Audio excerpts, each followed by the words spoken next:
Baik, Alhamdulillah ada kembali kita bersama lagi. Terima kasih kami ucapkan kepada bos kita yang masih lagi setia menyaksikan Rompai Pagi ini. Dan audio seperti yang telah pun kita dijanjikan Atul ya. Sekarang kita bersama dalam segmen Bisai Tahtu. Dan kali ini memperkatakan baik mengenai dengan manfaat psychological luar biasa berpuasa. Alhamdulillah, dan narasumber kita? Narasumber kita sudah pun bersedia. Kita bersama Tuan Rusli bin Bujang, itu selaku kaunselor profesional. Assalamualaikum Tuan. Assalamualaikum warahmatullahi wabarakatuh. Selamat berpuasa. Alhamdulillah, terima kasih. Ya, Tuan. Puasa juga kembali. Alhamdulillah, Ya. bagus. Alhamdulillah ya. Puasa bertanda kita ni semakin sehat ya. Alhamdulillah. Kerana 10 hari sudah tani, ini termasuk hari ini tani alhamdulillah melangkah ke 10 hari izin Allah ya. Dan memberikan ke tani lebih kepada tenaga dan juga kesihatan ya. Kerana dengan penyucian ataupun membersih detoksifikasi yang berlaku pada tubuh badan tani ya. Betul. Alhamdulillah. Jadi kita ni dipertemukan lagi tuan ya di dalam segmen Bisai Tahtu pada saat yang sangat istimewa ni, iaitu edisi di bulan puasa bulan Ramadan Al-Mubarak. Sesuai dengan tema kita pada kali ini, narasumber kita memperkatakan mengenai dengan bagaimana meraih manfaat psikologikal yang luar biasa akibat berpuasa. Jadi sebagai pembuka bicara Ketani pada pagi ini, kami persilakan Yang Mulia Tuan Rusli. Jadi untuk menjelaskan apa yang sebenarnya terjadi pada fikiran dan perasaan Ketani semasa menjalankan ibadah puasa. Silakan Tuan. Alhamdulillah. Terima kasih. Dan alhamdulillah tadi jumpalah dalam segmen Bisai Tahtu dalam bulan puasa, bulan Ramadan. So seperti yang Is tadi katakan itulah, bulan ini sebenarnya sungguh sangat istimewa lah, dan Ketani tunggu-tunggu kehadirannya, Ketani rindukan bulan ini disebabkan terdapatnya pelbagai keistimewaan itu. Dan sebenarnya tadi tak kelebihan suatu saya menyebut sana kelebihan yang luar biasa yang terdapat dalam bulan Ramadan ini yang Ketani alami. Sebenarnya banyak aspek-aspek yang sangat luar biasa dalam Ketani lah sebagai orang Islam ya, yang patut Ketani syukurilah. Dan salah satunya adalah Ketani berpuasa dalam Ramadan ini. Sebuah kalau kali saya kembali pada perspektif psikologi ya. Dalam psikologi dia yang macam-macam ya, dia macam-macam bentuk-bentuk eksperimen, dapatan-dapatan kajian dan sebagainya yang menjadi panduan kehidupan Ketani. Tapi itu ya, apa yang dilakukan oleh psikologi itu macam mana pun dahsyatnya, hebatnya kajian-kajian orang buat. Dia bukannya menciptakan, mengadakan sesuatu yang baru, tapi cuma menemukan saja. Apa pun saja. Ambil saya bawakan contoh, salah satu aspek psikologikal dalam berpuasa ini dipanggilnya delayed gratification, kepuasan tertangguh. Kita menangguhkan kepuasan itu. So siapa yang anak-anak yang kita dibesarkan mempunyai daya tahan ini dapat menahan dirinya daripada mendapatkan kepuasan itu secara awal waktu juga, sebenarnya ini adalah ciri-ciri anak-anak yang akan berjaya di kemudian hari. So delayed gratification ini ataupun kepuasan tertangguhan ini sebenarnya sabar dalam itu, dan sabar ini salah satu daripada elemen yang kita peroleh dalam berpuasa. Pasal kita menahan diri daripada lapar dalam harga itu sepanjang hari itu. Dan kalau di barat, di dalam psikologi, kita berpuasa daripada pukul 6 ke pukul 6 pagi, pukul 5 ke pukul 6 macam itu, dulu dianggap ekstrim dalam konteks kacamata sains moden pada psikologi. Ini dianggap puasa ekstrim ni. Tapi akhir-akhir ini semakin banyak kajian sudah mendapati banyak puasa yang lebih terbaik lagi dibandingkan adalah konsekuensi puasa durang lalui lah dalam konteks psikologi ini.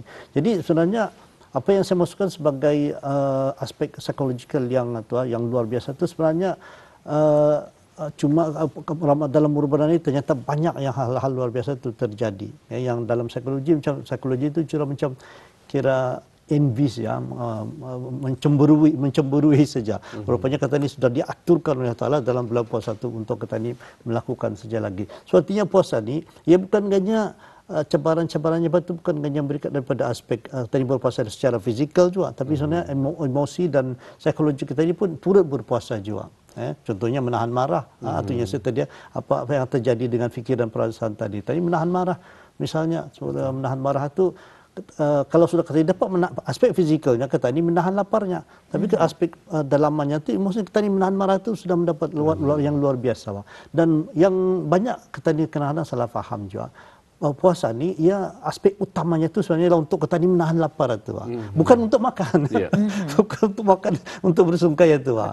Kita tadi sayang je tu. Tadi 10 jam menahan diri untuk berlapar. Latihannya tu semua pasal menghargai kelaparan ini. Betapa kalau tadi lapar dalam keadaan tadi laparan ni, kita ni makin menghargai betapa susahnya orang dua tu macam mana, yang kais pagi makan pagi ni. Dan kata hati kita ni semakin anu, jadi dalam keadaan hati kita ni tercerna macam tu, tercetus seperti tu. Bila kita ni makan dengan penuh di istilah anunya mindful. Tadi makan itu dengan kesedaran. Mau kali berangis sekali lagi mengenang orang lain yang susah, mengenang saudara kita di Palestin misalnya. So, aktu yang sebenarnya kita dikembangkan bukan tadi berpuasa, berlapar-laparan ni menahan diri untuk makanan ni, bukan itu targetnya. So, itu ada yang aspek psikologi itu yang saya itu yang besar lah, yang kalau saya lihat daripada aspek psikologi sebenarnya dipanggilnya delayed gratification, menahan kepuasan, ada kemampuan untuk menahan untuk mendapatkan kepuasan itu secara mengejut. Dan ini membawakan kepada apa yang dipanggil, saya kekalkan juga istilahnya itu dipanggil self-regulation.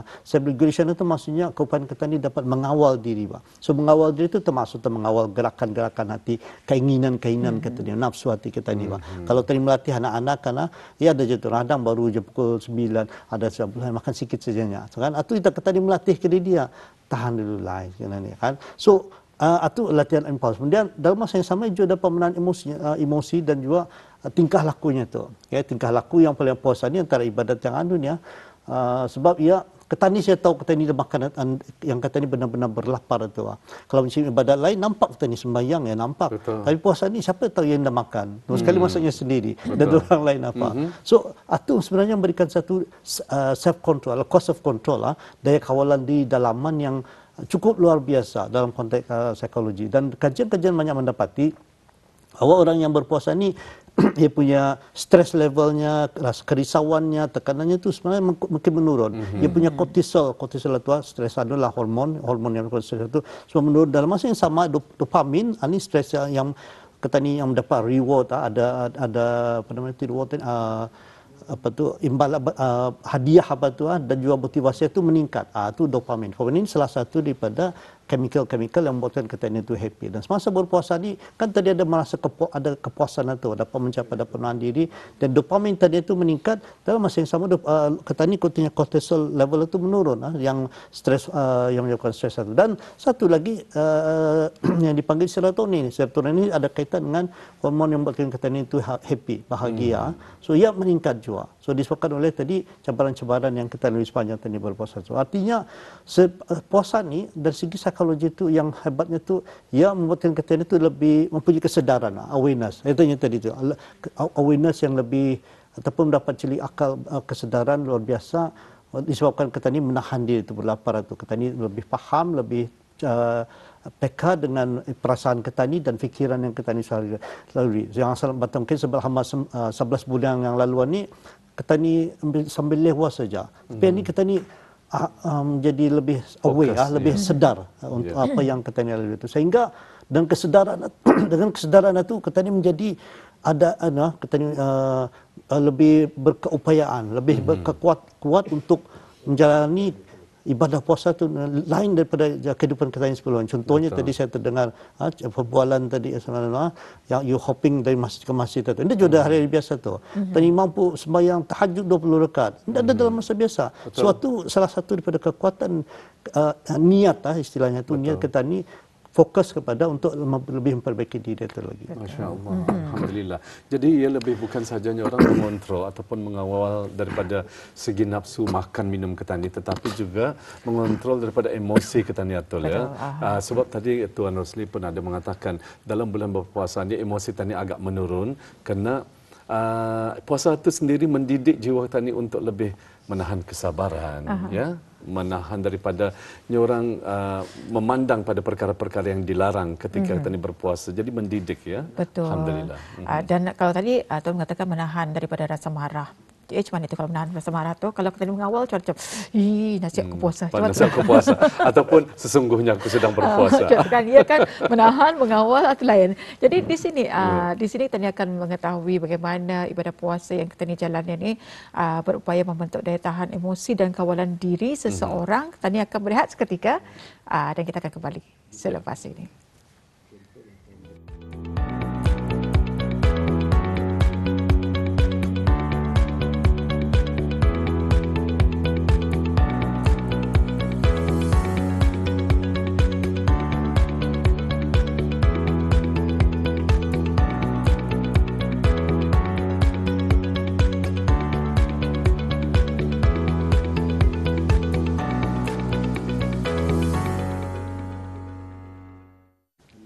Baik, kita teruskan lagi untuk ketani membentuk diri ketani bagaimana sebenarnya ni daya tahan emosi dan kawalan diri seseorang ni. Mungkin Tuan boleh menjelaskan. Okey, bercakap tentang daya tahan ni. Tadi kan sains moden sama psikologi barat tadi mendapati cara kaedah ketani berpuasa ni dianggapnya sebagai satu yang ekstrim. Tetapi dalam masa yang sama sudah ada kajian-kajian makin mendapati itu sebenarnya cara yang terbaik ibadah puasa, cara ketani berpuasa yang terbaik dengan tu. Ketani itu ketani seolah sepanjang 30 hari itu betul-betul cabaran untuk petani terus berkembang majukan di setiap hari dan dengan penuh kesabaran. Maksudnya setiap hari itu bukan hanya ketani perlu menahan lapar, tapi ketani bangun sudah awal pagi untuk bersahur. Di dalamnya ada keberkatan. So, berkatan itu satu motivasi untuk ketani memulakan kehidupan ketani awal pagi itu. Mungkin pada hari-hari biasa ketani dah bangun seawal itu, tapi kerana keperluan, ada need sana, keperluan untuk ketani bangun awal, ketani kuatkan diri. So ada self-disiplin di sana, disiplin diri untuk menggagahi diri ketani, menggagahi diri untuk bangun pada awal pagi itu. Dan ini kita dibuat selama 30 hari. So perubahan-perubahan tingkah lakuan ni yang di luar daripada kebiasaan tadi ni, kalau ikut kajian itu, kalau kita dapat bertahan selama 21 hari, ada yang mendapat kajian lagi 66 hari, ada yang mendapat itu 245 hari. Macam mana pun juga, kalau yang penting kata tadi buat ini selama 30 hari, dan 30 hari itu sebenarnya ikut kajian ini tadi, itu akan dapat mengekalkan, dipanggilnya habit formation, pembentukan habit baharu dalam kehidupan ketani. So ketani itu hal satu yang memberikan satu bentuk ketahanan dalam diri ketani. Ketani memaksakan diri itu oleh kerana satu kewajiban. Tani awal-awalnya merasa terpaksa. Tani memaksakan diri, menahan diri ketani untuk to stay strong, untuk bertahan dan untuk daripada kelaparan apa tadi itulah. Tapi dalam keadaan persekitaran yang terkawal dan dalam masa yang sama ketani mendapat sokongan, sokongan daripada ahli keluarga ketani. Bukan ketani sendiri saja berpuasa ni, tapi ahli keluarga ketani, ahli masyarakat ketani, bahkan seluruh negara ketani dalam keadaan berpuasa tu. Jadi sokongan yang produktif ni membuatkan ketani ataupun terapeutik itu membuatkan ketani lebih kuat, dapat menahan diri, menjadi betul mempunyai daya ketahanan diri dan resilient ketahanan diri tadi. Dan kajian-kajian mendapati ini sebenarnya meningkatkan bila ketani dapat menahan diri selama 10 jam macam tu, kemudian dan selama 30 hari itu boleh meningkatkan ketani kestabilan emosi ketani. Bandingkan sebelum ini mungkin ketani mudah marah apa dan sebagainya. Dan akhirnya apa yang maksudnya macam mana bentuk daya ketahanan diri ketani itu ataupun disiplin diri ketani itu, ketani ada self control, kawalan diri itu. Akibat dilatih menahan diri itu tadi, secara zahirnya dilatih menahan keinginan nafsu ketani di siang hari itu. So boleh kerana dilatih dan latihan itu berterusan, itu yang punya kuat, dilatih dan berterusan.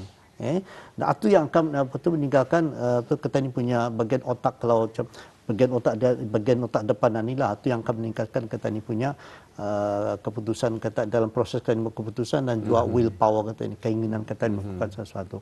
So artinya dalam pengalaman saya sebagai kaunselor dalam bilik kaunseling dalam mana membantu orang tua. So dalam bilik kaunseling itu selalu saya akan bercakap tentang macam mana untuk mengawal kekecewaan, frustration, macam mana mengawal rasa marah, macam mana menahan diri daripada berlakunya emotional outburst, macam melatupahnya katanya So dalam bilik kaunseling dia berawal suatu tu. Dan tidak mudah untuk membuat orang tu mengawal emosinya tu. Tapi dalam bulan puasa ni kita dapat membuat. So artinya kan, permasalahan-permasalahan yang kita hadapi sebagai manusia ni adalah akibat daripada pilihan kita ni sendiri.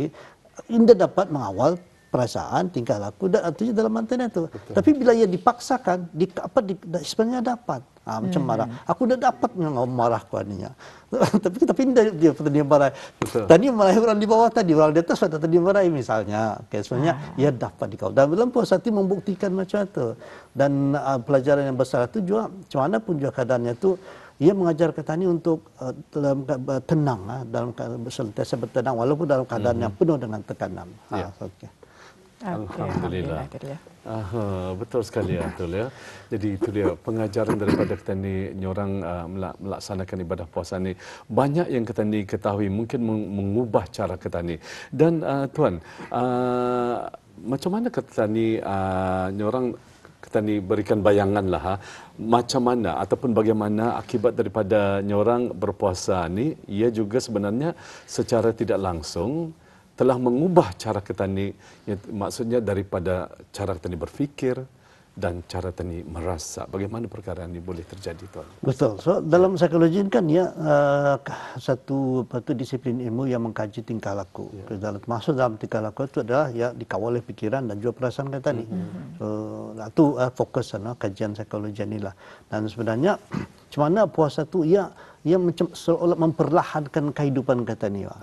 Sebab kita berpuasa kata, puasa tadi puasa menahan marah. Kalau tadi you slow down.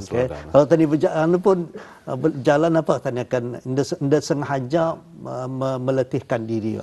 Sebab kita ni perlu menjimat tenaga tu untuk sepanjang supaya kita ni selamat survive sepanjang hari itu berpuasa. Jadi sebenarnya ia memperlahankan tani dengan kehidupan. Bila kita di dalam, kita memperlahankan diri. Dan bukan yang memperlahankan diri itu, memperlahankan pikiran dan perasaan. So, memperlahankan diri dan perasaan itu sebenarnya itu dipanggilnya yang mindfulness tadi. Sehingga ia memberikan satu bentuk kesedaran baru lah kata ni. Oh, macam mana ni rupanya keadaan. Saya tanya, kalau ikut common sense ya. Kalau kata ni drive, laju kan dari Bandar Seri ke Belait, laju luar biasa. 160 lah misalnya, laju luar biasa kali itu. 160. Dan jangan tanya saya, tanya dia. Pasal Atul yang laju. Kalau driving, Atul yang paling laju dibanding saya. Kalau saya ke Kuala Belait, Atul memang garanti confirm tidur. Atau mungkin boleh ada relevan ke. Boleh menjawabkan ya. Nah, antara yang memandu laju 160 kan, dan memandu 60 saja. Lebih. 160 tu laju lah memandu laju dengan memandu perlahan. Nah, soalan saya ni dari Bandar ke Belaitnya, daripada yang memandu laju dengan yang perlahan ni tadi, mana yang kira-kira boleh dapat menangkap lebih banyak atau maklumat sepanjang jalan itu. Macam saya menunggu di Belait, apa nampak tadi? Saya sengaja menaruh misalnya di hentian sini ni. Pasti saya tadi. Kategori saya. Siapa yang lebih banyak menangkap informasi bila sampai di Belait? Yang perlahan atau yang laju? Kategori saya yang perlahan. Yang perlahan, yang banyak tangkap. A bit slow down. Soalannya ikut kajian psikologi indah. Indah. Okey. Sebab bila dalam keadaan perlahan. Jadi saya termasuk dalam lembab lah. Bukan lembab, bukan. Ini bukan lembab. Pasal bila kata dalam keadaan laju tu kita ni alert. Lebih. Bila kita ni lebih awas kan. Jadi kita ni fokus dengan semua ada kita ni dapat tani tangkap tapi bukanlah tujuan untuk menggalakkan lagi dia. Bukan. Sebab dalam keadaan awak tu tani lebih menangkap. Cuma dalam masa yang sama kita ni mudah energi kita ni menurun. So kan kita ni sepanjang masa tu awaslah.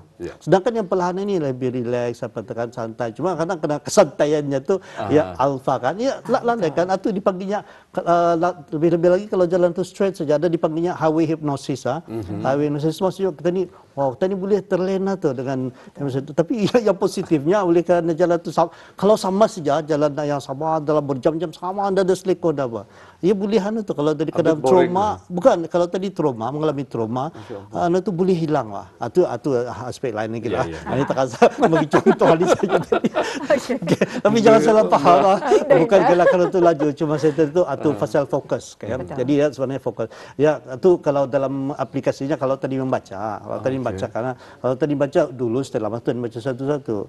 So akibatnya kita ni dapat retain lah, dia dapat menahan maklumat. Tapi kalau tadi baca dengan pantas kan, dengan teknik betul, ia dibaca sesuatu ia lebih mudah untuk kita ni menahan maklumat itu. Jadi itu boleh dikategorikan dalam first learner lah. pembelajaran yang cepat. Ia lebih fokus. Dia lebih fokus. Sebab sentiasa berhati-hati. Sebenarnya Tapi jangan gelakkanlah. Jangan gelakkanlah. Itu salah satu kaedah. Ya. Okay. So dari inilah apa yang berlaku sebenarnya lah perubahan perasaan itu sebenarnya ia beri peluang tadi ada istilah dipanggilnya dopamin detox. Dopamin detox ni kan sejak hari ini kita ni punya macam-macam notification, social media kata ni, hiburan-hiburan kata ni, makan kata ni itu ada limit lah pada hari biasa ni. Tapi dalam puasa ni kita ni menahan diri. So menahan itu yang dipanggil je tadi dapat melakukan kesan dopamin detox ni. Dopamin itu tadi kepuasan itu bah. So menahan diri kita itu. So artinya bulan puasa ni kita ni seolah kata ni reset pikiran, perasaan ulah kata ni untuk akur dengan nani puasa menghadap kita jadi. Tapi itu sebenarnya jangannya berhenti di sini tu. Bawa kita ke 11 bulan selepas ini. So artinya ia akan bulan puasa itu memberikan satu perspektif baru. Oh, Anita sebenarnya kehidupan yang ideal itu. Apa macam mana penujung pangkalnya kata kehidupan kita ini tidak jauh habis di dunia ini saja ke akhirat. So artinya suatu berlaku perspektif mindset itu tadi perlu kata ni dan apa tu yang salah satunya lah dahsyat itu kata ni berupaya untuk bangun malam untuk mengejar Lailatul Qadar itu misalnya. So yang memberikan kekuatan yang tersendiri. So artinya boleh katanya tu. So yang apa tu ada kisah Nabi melakukan Isra Mi'raj itu sampai yang pertama dia tu 50 rakaat banyak. Nya berlaku anulah perundingan kata Nabi Allah Musa kurangkan lagi sampai menjadi 5. Tapi sebenarnya tu macam jadi hina kata ni 50 rakaat tu is double Bahkan kalau kita dibuat solat-solat kita ni yang fardu 17 rakaat tambah lagi yang sunat selepas rawatib itu 17 rakaat. Malam itu 12 rakaat. Paginya totalnya 50 sebenarnya kalau kita ni buat. Dan kita ni mampu buat. Masya-Allah. Tadi mampu secara buat. psikologi je. Kan walaupun dikurangkan tapi ada sebenarnya. Ada sebenarnya. Alhamdulillah. Ya, Sebenarnya masa tadi cukup tidak mengizinkan. Tapi alhamdulillah dengan adanya segmen Bisai Tahtu ini banyak memberikan input kepada Ketani. Tapi di sini mungkin Tuan boleh mengongsikan membentuk perubahan tingkah laku seorang untuk jangka masa yang panjang.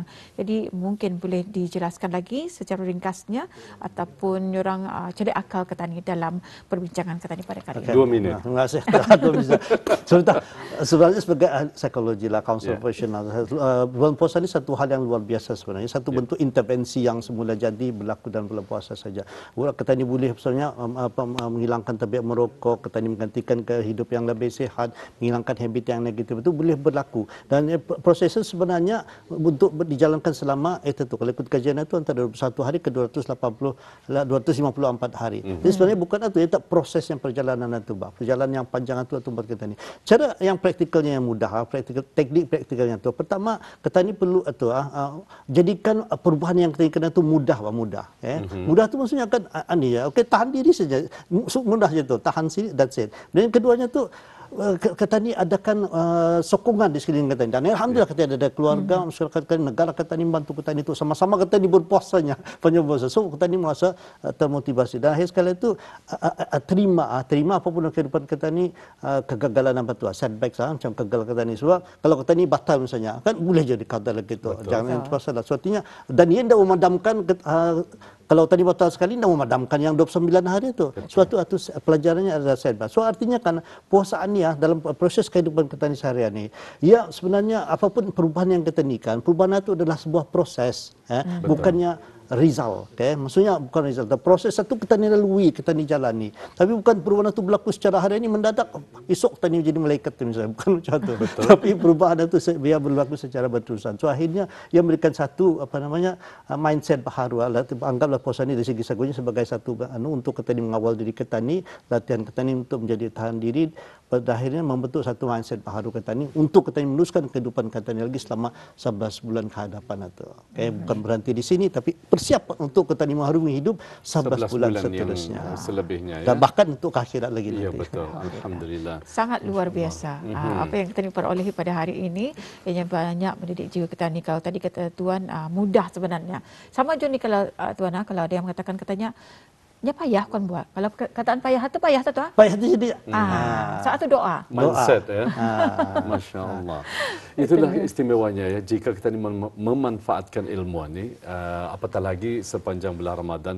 Padahal kita ni bersama dengan Yang Mulia Tuan Rusli bin Bujang semenjak kita ni berada di bangunan RTB dahulu di Bandar Sebegawan ya. Tetapi setiap Ramadan menjelang, beliau kita ni bawa ke studio Rampai Pagi sama ada yang dulu di studio 1, sekarang kita ni di studio 4. Ilmu dah pernah sama. Itu namanya rezeki yang telah Allah berikan pada Tani, merupakan ilmu yang bermanfaat dan digunakan di sepanjang bulan Ramadan ini. Rampai Pagi mengucapkan jutaan terima kasih kepada Yang Mulia Tuan Rosli ya, kerana berkongsi ilmu pada pagi ini dalam Bisai Tahtu memperkatakan mengenai dengan manfaat psikologikal luar biasa berpuasa.